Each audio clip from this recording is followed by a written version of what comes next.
Hey, how are you doing? I hope you're doing okay. There's a lot going on right now.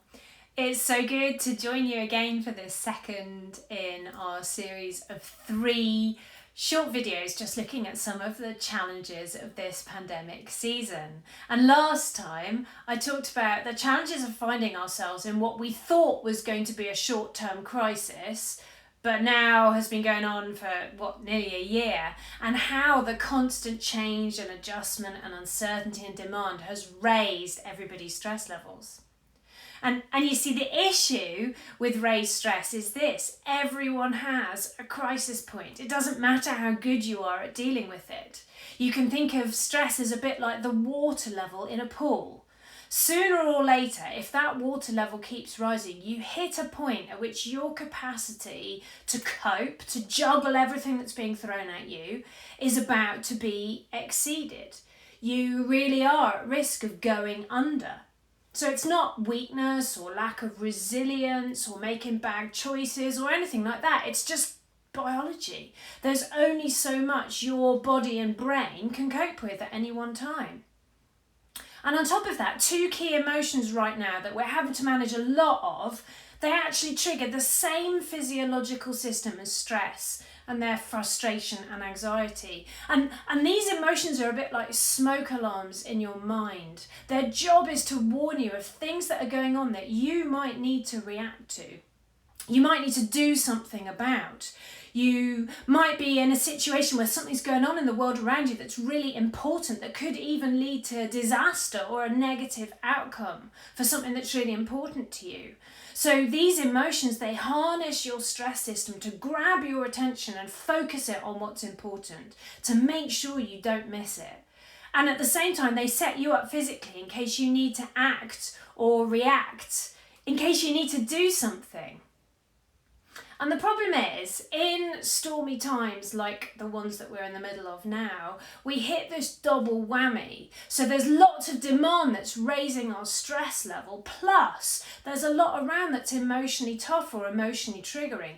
And the result is, it's really easy to get pushed into that crisis, overwhelmed, feels like we're going under zone. And that can happen in a moment, or it can be part of a longer term sense. Like you're just all too aware that you're existing and functioning on the edge of overwhelm. And it's something that I'm sure loads of people watching will recognise as part of an experience of this pandemic season, that for some parts of that, or maybe even for the whole of the last 10, 11 months, you might have felt on the edge of overwhelm, right on the limits of your capacity to manage. Like if one more thing is thrown at you, it's going to push you over an edge. You feel like you could go under any moment. And when you're in that space, on the edge of overwhelm, or definitely in the overwhelm zone, it actually changes the way that your mind responds to the world around you. It's kind of like your brain goes onto an emergency setting. It's doing everything it can to reserve any residual capacity in case anything else urgent happens. And if things get really bad, it can go even a stage further, and it gets to a point where it triggers thoughts and feelings and instincts and impulses that are purely designed to get you to bail, to get out of the situation that you're in because it's just become too much. You need to get yourself out of there as fast as possible, and that's what your brain becomes focused on. So there's lots of things that happen when you're in that space. Your rational, logical, analytical mind is turned right down. So it's suddenly really hard to think straight. People talk about their brain feeling buzzy or just finding it hard to focus or think of possible solutions. It's a kind of act first, think later mode. And the practical result of that is that it feels like everything becomes very binary. Your brain is literally simplifying everything into either or decisions.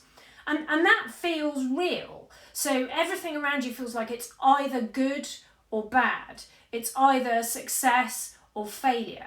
People are either for you or against you.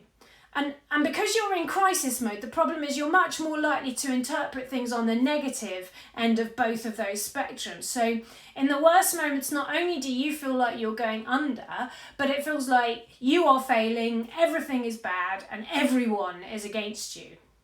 And the thing is, it usually isn't as bad as it feels.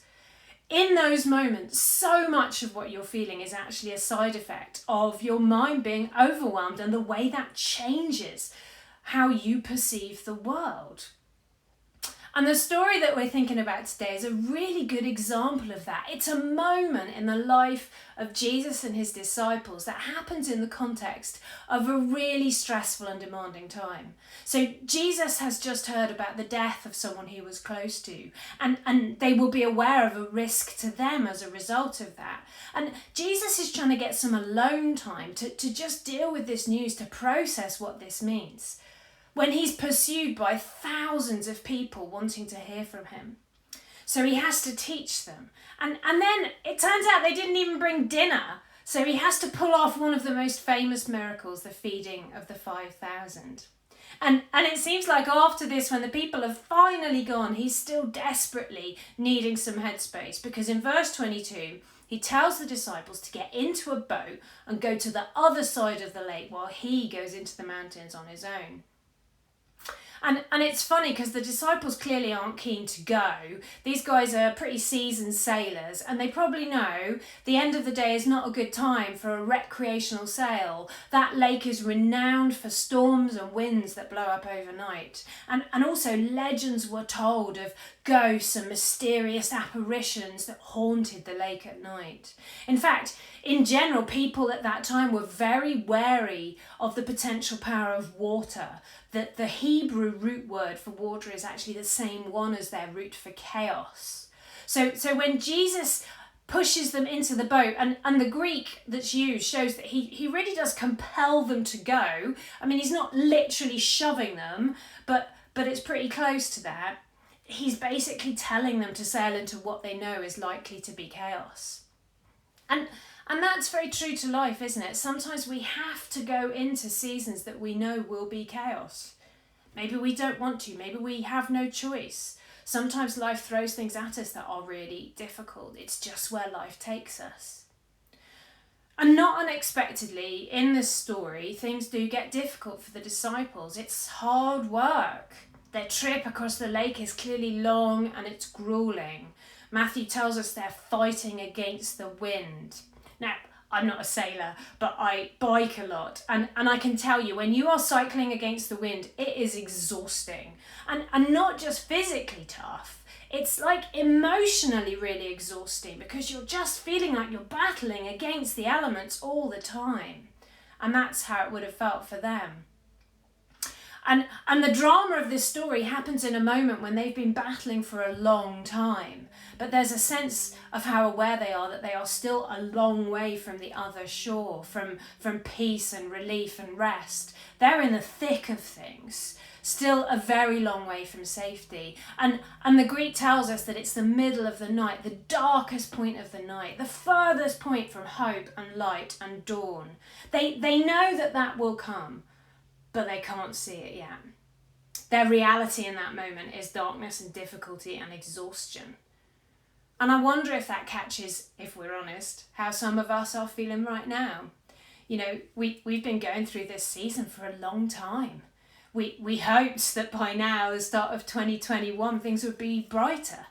But actually, for many people, this is proving to be the darkest time so far. And the encouragement of this story is that the darkest moment is when Jesus turns up. And it's in an unexpected way. He walks across the water to his friends. But we can see how much the disciples are struggling in this overwhelmed space, because in that moment they don't recognize him. Jesus is their best mate. They've been hanging out with him all this time, but they freak out. They think he's a ghost. And I mean, maybe there's some fairness in that. It was unexpected, him walking out over the water, but to not recognize their best friend. And Jesus looks at them in their panic and overwhelm and distress, and he says to them, "Do not fear." Now, this is a really important point. In fact, it's probably the most important point I'm going to make today, so don't miss it. Because the Greek word that Jesus actually uses when he speaks to them in that moment, it means so much more than our English word fear. That's just too simple. It misses so much of the beautiful complexity of what he meant. Because the word that Jesus uses refers to a specific kind of fear. It's the kind of fear that you feel when you cannot cope with what you're facing. You feel like it's exceeded your capacity to handle things, where you feel like your only option is to run, to flee, to get out of there. It's talking about overwhelm. So Jesus isn't telling them off for experiencing a really natural human emotion. You know, their response to that moment, their anxiety in a difficult time is normal, it's healthy. So often people quote verses like, do not fear. And we feel like if we were better people somehow, if we were better Christians, or if we were more mature, or if we just handled stuff better, we wouldn't be experiencing what we are. But let's just pause and recognize that is not what Jesus is saying. Emotions are not wrong. They're not sinful, they're not weakness. And a natural emotion like anxiety is not illness. It's part of the healthy, functioning human mind. It's natural here that the disciples will feel a degree of stress, a degree of anxiety. What Jesus says to them is not a reprimand, it's a reassurance.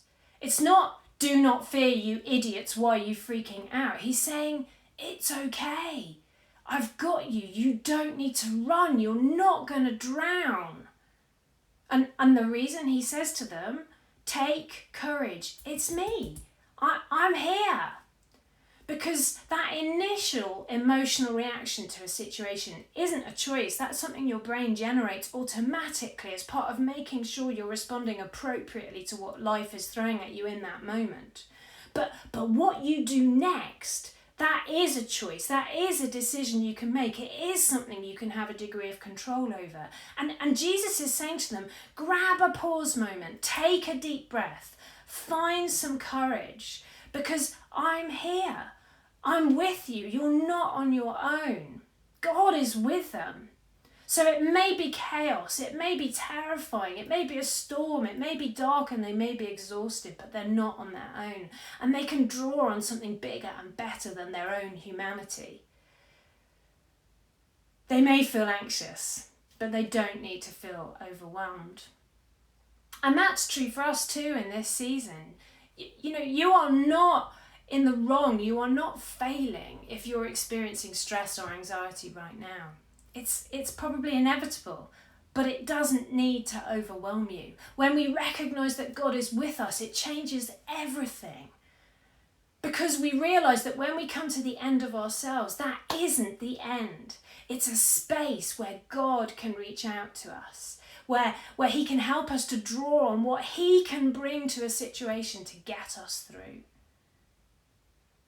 And what happens next in the story is an amazing example of that. You know, one of the disciples, this guy called Peter, he's a brilliant, impetuous, impulsive kind of do it first, think later type of guy. And in that moment, he goes from being afraid to being just full of something else. He's almost cocky. He says to Jesus, if it's really you, call out to me. And he does something amazing. He steps out of safety, out of the boat, and he too walks on water.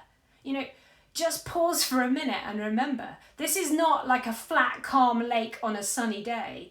It's dark, it's windy, the waves are up, it's the middle of a stormy moment. These guys were afraid for their lives a minute ago, but now Peter's found something extra that's enabling him to do something that he should never have been able to do. He couldn't have done in his human strength. When he realises that God's with him, Peter finds a new source of courage, of capacity, of capability. And he releases this potential within himself to do something that otherwise he would never have been able to do. Because it's not his own strength he's drawing on. Like Jesus says, take courage, I am here. Take courage not in your own humanity and human brilliance, but in God, in something bigger. When we learn how to hold our emotions, to pause on the edge of panic and fix our eyes on God, not only can we hold our nerve, but we can step into chaos because we know God is with us. And his presence flows through us to enable something that's bigger and better than what we could do on our own.